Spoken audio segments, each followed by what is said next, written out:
નમસ્કાર મિત્રો, વિડીયોમાં તમારું સ્વાગત છે। આજે તારીખ 3/7/2024 રોજ તાજા અને મહત્વના સમાચાર તમે આજના જોઈ શકો છો। ગુજરાતના પળે પળના તાજા મોટા સમાચાર જાણવા માટે અંત સુધી જોજો મિત્રો।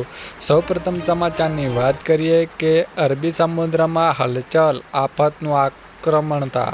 અરબી સમુદ્રમાં એક સાથે બે સિસ્ટમ હાલ સક્રિય થઈ છે। હવામાન વિભાગે વધુ એક મોટી આગાહી કરી છે, જે પ્રમાણે આજે રાજ્યમાં 8થી વધુ જિલ્લામાં ભારે અતિ ભારે વરસાદ ખાબકી શકે છે, જેમાં દક્ષિણ ગુજરાતને લઈને સૌરાષ્ટ્ર, કચ્છ મોટાભાગના જિલ્લા સામેલ છે। આગાહી બાદ તંત્ર પણ એલર્ટ મોડમાં આવી ગયું છે। આ ઉપરાંત અરબી સમુદ્રમાંથી આવનારી આફતના કારણે આ વિસ્તારમાં 17 ઇંચ સુધી વરસાદ સંભાવના વ્યક્ત કરાઈ છે। વધુ મહત્વની વાત કરીએ કે દક્ષિણ ગુજરાતમાં વરસાદની બેટિંગ, સ્કૂલ કોલેજોમાં રહેશે રજા। દક્ષિણ ગુજરાતમાં ફરી એક વખત મેઘરાજાએ તોફાની બેટિંગ શરૂ કરી છે। નવસારી, વલસાડ, તાપી વિસ્તારમાં ધોધમાર વરસાદને કારણે જનજીવન ખોરવાયું છે। અનેક જગ્યા પર પાણી ભરાયા છે, કેટલાક રસ્તાઓ પર બંધ થયા છે।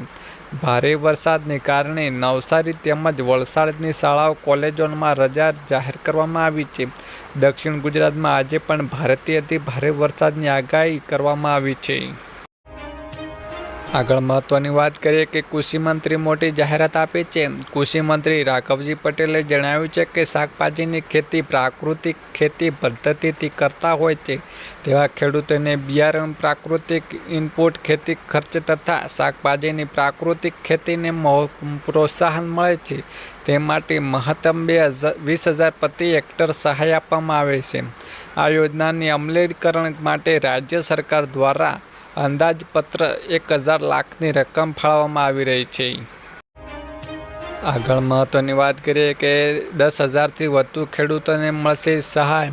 રાજ્ય સરકારે માર્ચ અને મે મહિનામાં ગુજરાતમાં પડેલા કમોસમી વરસાદને કારણે જે ખેડૂતોને નુકસાન ગયું છે તે સહાય ચૂકવવાની શરૂઆત કરી છે। સરકાર દ્વારા 10,000 વધુ ખેડૂતોને સહાય ચૂકવશે। માર્ચ 2024માં સાબરકાંઠા, મહેસાણા, ખેડા, અરવલ્લીમાં 9,664 ખેડૂતોને કમોસમી વરસાદની સહાય ચૂકવવામાં આવશે। મે મહિનામાં સુરત અને વલસાડ જિલ્લામાં ખેડૂતોને વધુ નુકસાન થયું છે।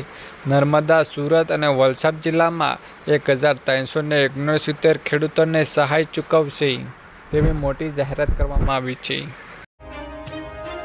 આગળ વાત કરીએ કે સસ્તો થયો એલપીજી સિલિન્ડર। આજથી એલપીજી સિલિન્ડરના ભાવમાં ઘટાડો થયો છે। જો માત્ર કમર્શિયલ સિલિન્ડરના ભાવમાં 30 રૂપિયાથી 31 રૂપિયા સુધીનો ઘટાડો થયો છે। ઘરેલું સિલિન્ડરના ભાવમાં કોઈ ફેરફાર થયો નથી। દિલ્હીમાં 19 કિલોના કોમર્શિયલ સિલિન્ડરની કિંમત 1,647 રૂપિયા છે અને મુંબઈ અને ચેન્નઈમાં સિલિન્ડરનો 31 રૂપિયા સસ્તો થયો છે। તો અમદાવાદમાં 19 કિલોનું બ્લુ સિલિન્ડર 1,665 રૂપિયામાં મળશે, જ્યારે 14 કિલોનું ઘરેલું સિલિન્ડરની કિંમત 810 રૂપિયા થયા છે। વધુ મહત્વની વાત કરીએ કે મોદી સરકારનો મહત્વનો નિર્ણય। સરકારે ચાલુ નાણાકીય વર્ષમાં બીજા ત્રિમાસિક ગાળા માટે ઈપીએફ, સુકન્યા સમૃદ્ધિ યોજનાની સહિતની નાની બચત યોજનાઓ પર વ્યાજ દરમાં કોઈ ફેરફાર કર્યો નથી। કેન્દ્રે શુક્રવારે નાણાકીય વર્ષ 2025ના જુલાઈ-સપ્ટેમ્બર ક્વાર્ટર માટે તમામ નાની બચત યોજનાઓને વ્યાજદરો યથાવત રાખ્યા હતા। જણાવી દઈએ કે ગયા ક્વાર્ટરમાં પણ સરકારે લોકસભા ચૂંટણી પહેલાં જ એપ્રિલ ક્વાર્ટર માટે વ્યાજ દરો યથાવત રાખ્યા હતા। વધુ મહત્વની વાત કરીએ કે 2.62 લાખ ખેડૂતોને પીએમ કિસાન યોજનાનો હપ્તો નહીં મળે। ગુજરાતના 2.62 લાખના ખેડૂતોને ખાતામાં પીએમ કિસાન યોજનાનો હપ્તો નહીં આવે। જી હા, સરકારે પીએમ કિસાન યોજના માટે ખોટી રીતે લાભ લેતા ખેડૂતોની બાદબાકી કરી છે। રાજ્યમાં આવા કુલ ખેડૂતો 2.62 લાખ ખેડૂતો નીકળ્યા છે। પ્રધાનમંત્રી કિસાન સન્માન નિધિ યોજના હેઠળ પાત્ર ખેડૂત પરિસ્થિતિને વાર્ષિક 6,000ની નાણાકીય સહાય 2000ના 3 હપ્તા ચૂકવવામાં આવે છે। આગળ મહત્વની વાત કરીએ, ગરીબોને મળશે 10,000 રૂપિયાની ભેટ। ગુજરાત દરેક ખેડૂતોને, મજૂરો અને મધ્યમ વર્ગના પરિવારો માટે ગુજરાત સરકારે આપ્યા છે રાહતના સમાચાર. હવેથી જનધન યોજનાના ખેડૂતો, મજૂરોને અને મધ્ય વર્ગના પરિવારોને 10,000 રૂપિયા બેંકમાં ઓવરફાસ્ટ આપવામાં આવશે. જ્યારે 10,000 રૂપિયા સહાય મેળવવા માટે જનધન બેંક એકાઉન્ટમાં હોવાનું ફરજિયાત છે. જ્યારે પહેલા યોજના હેઠળ 50,000 રૂપિયા સહાય આપવામાં આવતી હતી, તે વધારીને 10,000 રૂપિયા કરવામાં આવી છે. આગળ વાત કરીએ કે મફત અનાજ વિતરણ માટે ફેરફાર.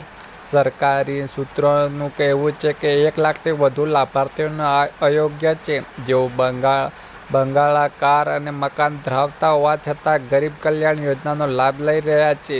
જેને પોતાના પુરવઠા વિભાગે હવે યુનિટ વેરિફિકેશન તૈયારીઓ શરૂ કરી છે, જેમાં કોટદારો અને તમામ સભ્યોને અંગૂઠાની છાપ લેશે. જેમના નામે રાશન લેવામાં આવી રહ્યું છે, એ પહેલા મહિનાના ઘરનો એક સભ્ય રાશન લેશે, જ્યારે બીજો મહિનો બીજા સભ્યનો અંગૂઠો વડે રાશન લેવું પડશે. આ રીતે દર મહિને નવા સભ્યનો અંગૂઠો લગાવીને એક પછી એક રાશન લેશે. જ્યાં સુધી તમામ એકમોની ચકાસણી ન થાય ત્યાં સુધી આ ક્રમ ચાલુ રહેશે. વેરિફિકેશનની નવી સિસ્ટમ શરૂ કરવામાં આવી છે. લૂપ મશીનની સુધારવાની તૈયારીઓમાં ચાલી રહી છે. વધુ મહત્વની વાત કરીએ કે જનધન ખાતું ફાયદા. જો તમારું બેંક એકાઉન્ટ છે તો પછી જનધન ખાતામાં કન્વર્ટ કરવું સરળ છે. આ માટે તમારી બેંક શાખામાં જઈને રૂપે કાર્ડ માટે અરજી કરવાની રહેશે અને ફોર્મ ભર્યા પછી તમારું બેંક ખાતું જનધન યોજનામાં ટ્રાન્સફર થઈ શકે છે. 6 મહિના પછી ઓવરફાસ્ટ સુવિધા, 2 લાખ સુવિધા, એક્સિડેશન ઇન્સ્યોરન્સ, 30,000 રૂપિયાની લાઈફ વગર જે પાત્રતાથી સરળતાથી પૂર્ણ કરવાનો આધાર લાભનું મૃત્યુ પણ ઉપલબ્ધ છે. ચોથું, ડિપોઝિટ પર વ્યાજ મળે છે. એકાઉન્ટ સાથે નિઃશુલ્ક મોબાઈલ બેન્કિંગ સુવિધા પણ પ્રદાન કરવામાં આવી રહી છે. આગળ વાત કરીએ કે રૂપે ડેબિટ કાર્ડ જનધન ખાતું ખોલાવનારે આપવામાં આવે છે, જેનાથી તે ખાતામાંથી પૈસા ઉપાડી શકે છે અથવા ખરીદી કરી શકે છે. જનધન ખાતા દ્વારા વીમા, પેન્શન પ્રોડક્ટ્સ ખરીદી સહેલી છે. જો જનધન ખાતું છે તો PM કિસાન અને શ્રમયોગી માનધન જેવી યોજનાઓનું પેન્શન માટે ખાતું ખોલવામાં આવશે. દેશભરમાં પૈસા ટ્રાન્સફર કરવાની સુવિધા. સરકારી યોજનાને ફાયદાના પૈસા સીધા ખાતામાં જ આવે છે. આગળ મહત્વની વાત કરીએ કે સોનું સસ્તું અને ચોરી થઈ મોંઘી. 2 જુલાઈમાં સોનાના ભાવમાં ઘટાડો જોવા મળ્યો છે, જ્યારે ચાંદીના ભાવમાં વધારો જોવા મળ્યો છે. IBJની વેબસાઇટ મુજબ 24 કેરેટ સોનાના 10 ગ્રામના ભાવમાં 16 રૂપિયા ઘટીને 71,858 રૂપિયા થઈ ગયા છે. 1 કિલો ચાંદીના 283 રૂપિયાનો વધારો સાથે 88,085 રૂપિયામાં વેચાઈ રહી છે. અગાઉ ચાંદીનો ભાવમાં 87,802 રૂપિયા પ્રતિ કિલો હતો.